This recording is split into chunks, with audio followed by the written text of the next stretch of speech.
A Florida woman has been arrested and charged in connection with a 2016 murder-for-hire plot right here in Louisville. The FBI tells us that Lesa Andrade has been charged in connection to the murder of mother and JCPS employee Angelina Pressley. The night team's Jesse Cohen has been taking a closer look at the documents in this case. Nearly 5 years later, Kentuckians are getting answers from Florida about a Louisville 2016 murder for hire. Lesa Andrade was arrested in Tampa after an FBI raid on February 25th and now has been charged with hiring two people to kill Angelina Pressley, a JCPS employee and a federal witness.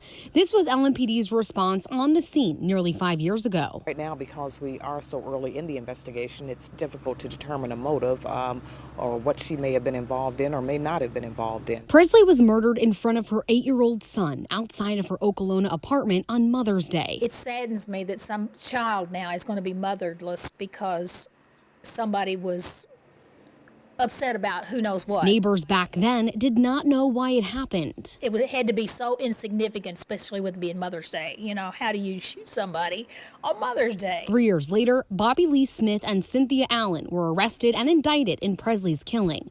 Now, nearly 2 years after that, we know according to her indictment, Andrade hired Smith and Allen to murder Pressley as retaliation for her testimony at a grand jury proceeding related to one of the largest Medicare fraud schemes in the country.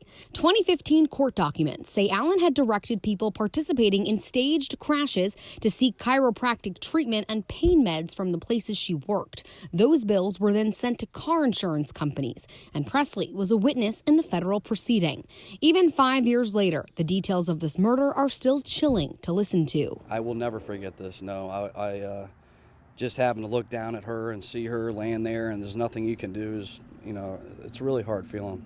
Court documents related to Andrade's arrest still remain sealed, but we continue to push for information. For the Night Team, I'm Jesse Cohen.